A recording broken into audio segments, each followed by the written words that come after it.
Iran supreme leader ಸೆದೆಬಡಿದ America Israel ಜಂಟಿ ದಾಳಿ ನಡೆಸಿ ಮೈಸೂರಿನ ಪಿರಿಯಾಪಟ್ಟಣದಲ್ಲಿ ಶಿಯಾ ಮುಸ್ಲಿಂ ಸಮುದಾಯದವರು ಮೇಣದ ಬತ್ತಿ ಬೆಳಗಿಸಿ ಮೌನ ಪ್ರತಿಭಟನೆ ಮಾಡಿದರು.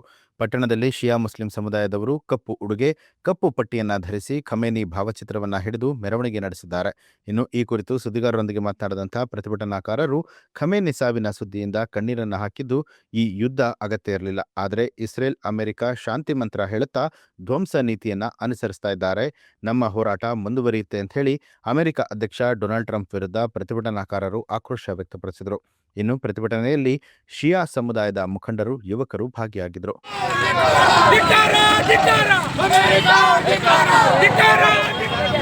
ನಮ್ಮ ಧರ್ಮಗುರುಗಳಾದ ಸೈಯದ್ ಆಯತುಲ್ಲಾ ಖಾಮೆನಿ ಅವರ ಹತ್ಯೆ, ಯಾಕಂದರೆ ನಮ್ಮ ಅಮೆರಿಕ ಮತ್ತು ಇಸ್ರಾಯೇಲ್ ಅವರು ಭಾಳ ದುಷ್ಕರ್ಮಿಗಳು, ಶತ್ರುಗಳು.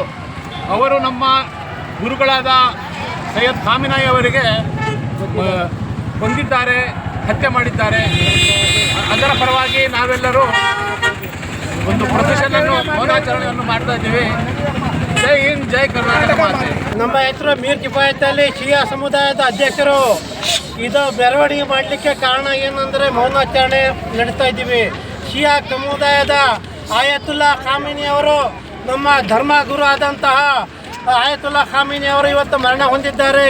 ಇಸ್ರಾಯೇಲ್ ಮತ್ತು ಅಮೆರಿಕದವರು ಯುದ್ಧದಲ್ಲಿ ಇವತ್ತು ಹತ್ಯೆಯನ್ನು ಮಾಡಲಾಗಿದೆ. ಆದ್ದರಿಂದ ಅವರನ್ನು ಅಮೆರಿಕ ಅಧ್ಯಕ್ಷರಾದ ಟ್ರಂಪ್ ಹಾಗೂ ಇಸ್ರಾಯೇಲ್ ಅಧ್ಯಕ್ಷರಾದಂಥ ನೆತನ್ಯಾಹು ಅವರನ್ನು ಇವತ್ತು ನಾವು ಶಿಯಾ ಸಮುದಾಯದವರು ಅವರೆಲ್ಲರನ್ನು ಇವತ್ತು ನಾವು ಖಂಡಿಸ್ತೇವೆ. ಇವತ್ತು ಶಿಯಾ ಸಮುದಾಯದವರು ಇವತ್ತು ನಿರಪರಾಧಿ, ಇವತ್ತು ಆಯತುಲ್ಲಾ ಖಾಮೆನಿ ಅವರ ಧರ್ಮಗುರುದಂತಹ ಇವತ್ತು ಶಿಯಾ ಸಮುದಾಯಕ್ಕೆ ಇವತ್ತು ಅನ್ಯಾಯ ಆಗಿದೆ.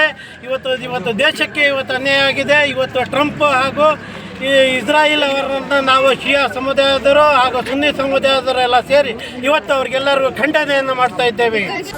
ನ್ಯೂಸ್ ಅಲರ್ಟ್, ನಿಮ್ಮಿಂದ ನಿಮಗಾಗಿ.